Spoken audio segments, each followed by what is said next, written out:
Katrca je nazaj. In moram priznati, da mi na prvi pogled ta avto izgleda zelo zabavno. It would have been boring to put a battery on a Captur.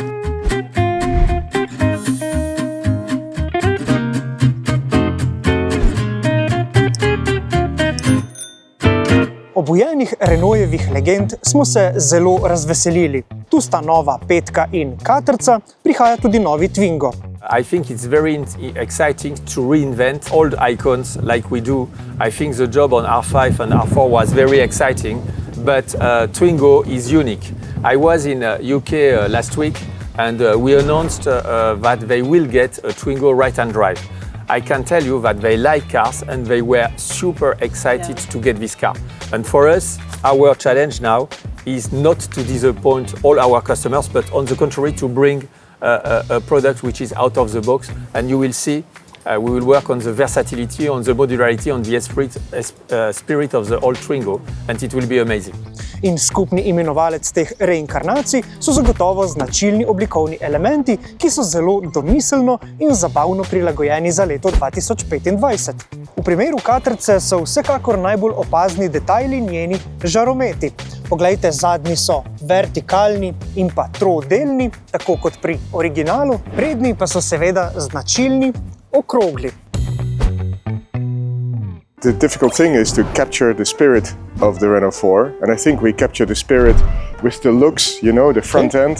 With one of my favorite parts is the front grille, which has a light signature What instead kind of material is that? Yeah, this is a acrylic, which really allows the light signature to come through instead of the chrome. So this is a modern reinterpretation, and for the first time we also have the logo in light. So this is really fantastic. That means that during the day or during the night you can always recognize the Renault 4. If you used to see an old Renault 4, you had, you know, the round headlights, the very rectangular grille, and this we retained, but we reinterpreted it in a very new and modern way.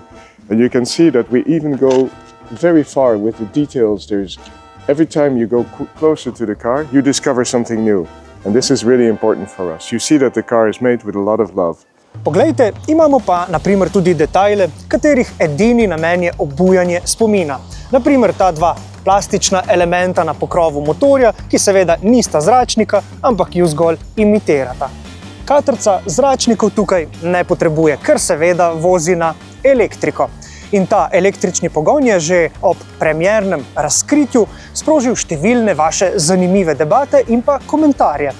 Ampak, če so ti komentarji pozitivni ali pa negativni, dejstvo je, da brez elektrike nove Katrce, pa tudi nove Petke, verjetno sploh ne bi bilo. The EV architecture gives us some really advantages. The engine, the e-motor is much more compact. So that means you can shorten the overhangs of the car, you can put bigger wheels on the vehicle, and the big wheels can still turn because the engine is smaller. So these things, if we would have to switch to an internal combustion engine, probably the overhang would grow, the wheels would get smaller, and the car wouldn't be as efficient. So it's really an advantage to have this EV architecture. Pa preverimo raje, kako se ta električni pogon obnese v praksi. Pogon je enak kot pri že poznanem Renaultu 5. Torej, na voljo sta dve bateriji s kapaciteto 40 ali 52 kWh, tokrat pa smo preizkušali različico z večjo baterijo, ki jo poganja motor z močjo 110 kW. Moram priznati, da smo se na prvi vožnji na zelo umirjenih portugalskih cestah vozili precej počasi. In tako je naša povprečna poraba kar dolgo znašala le 9 kWh na 100 prevoženih kilometrov, no potem, ko smo šli še malo v klanec, je narasla na 12 kWh, ampak menim, da bo tista realna poraba, ki jo bomo izmerili doma na našem testnem krogu, nekje okoli 15 kWh na 100 prevoženih kilometrov, kar pomeni, da bomo lahko z enim polnjenjem prevozili dobrih 300 km. Čeprav je dvakrat težja od originala, nova Katrca v svetu električnih avtomobilov ne velja za težko kategornico. Z maso pod 1500 kg ni namreč skoraj nič težja od Petke. To je tipičen francoski malček s prednjim pogonom, precej udobnim vzmetenjem in lahkotnim krmiljenjem. Vzmetenje je torej nekoliko mehkeje nastavljeno kot pri petki. Pa tudi zvočna zatesnitev je povsem ok, vsaj dokler ne boste vozili z večjimi avtocestnimi hitrostmi. Ampak zelo hitro po avtocesti pravzaprav s tem avtomobilom ne pričakujem, da boste prav velikokrat vozili. Namreč ta avto se še vedno najbolj znajde v mestu in tam mu najbolj prav pride tudi nova funkcija. Gre za One Pedal Drive, torej možnost vožnje le z eno stopalko, torej stopalko za pospeševanje. Na teh poteh boste lahko med postanki na hitrih polnilnicah polnili z največjo močjo 100 kW, no na počasnih javnih polnilnicah pa boste lahko z izmeničnim tokom polnili z največjo močjo 11 kW. No in po novem Caterca ponuja tudi tehnologijo Vehicle to Load, kar pomeni, da boste lahko med pavzo preprosto napolnili tudi svoj prenosni računalnik.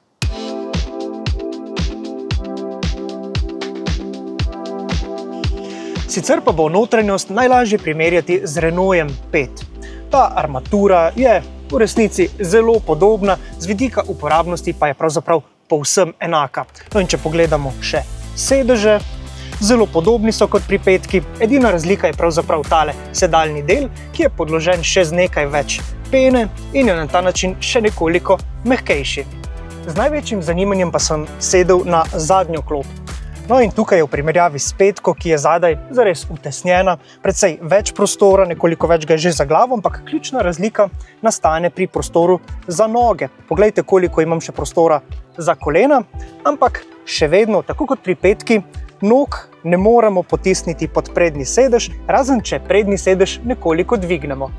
Pa še ena pomembna razlika. Caterca bo kmalu prinesla tudi možnost retro platnene strehe. Po zaslugi velike odprtine bodo lahko v kabrio občutku uživali tudi potniki zadaj. Ne razumite narobe. Povsem jasno je, da je to še vedno precej majhen, kompakten avto, ampak v tem primeru je 4 več kot 5. The Renault 4 was a very practical car, but as you can see, it's really tiny at the moment. We needed to make it look very attractive.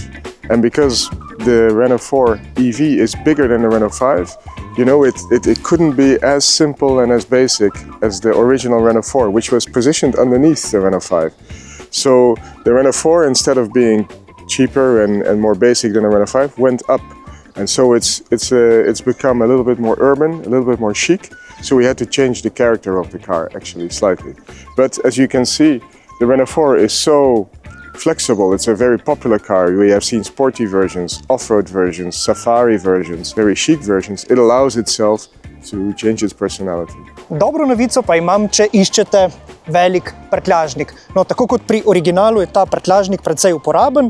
Najprej mi je zelo všeč, da ga odpremo takole električno z brco pod zadnji odbijač, no potem pa tukaj dobimo prostornino 420 litrov in pa izjemno nizek nakladalni rob, ki ima višino le 60 cm. Za prevoz daljših predmetov lahko popolnoma zložimo tudi prednji sovoznikov sedež in tako vozimo predmete do dolžine 2,2 metra. Kam pa bomo skrili polnilne kable?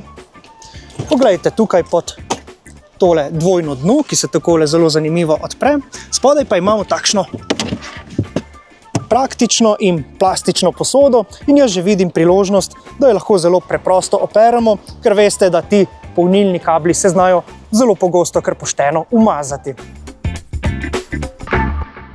S Caterco so nekoč vozili čez drn in strn, včasih celo po zelo odmaknjenih predelih zemeljske oble. No, tudi tale ima precej velik, visok odmik od tal, ampak pokažem vam še eno izjemno zanimivo različico, ki je bila predstavljena ravno v teh dneh. Koncept Renault 4 Savane ima namesto enega 2 elektromotorja, s tem pa tudi pogon 4x4. Za nameček je njeno podvozje še nekoliko višje, obenem pa je zaščitena s številnimi terenskimi dodatki. No, mi ne vidimo prav nobenega razloga, da se takšna terenska Caterca ne bi odlično znašla na primer na slovenskem podeželju. Na kako se pri nas znajde nova petka, to pa je že preverila Martina. Naj bodo zanimive vsebine o še eni obujeni Renaultovi legendi vaš naslednji klik.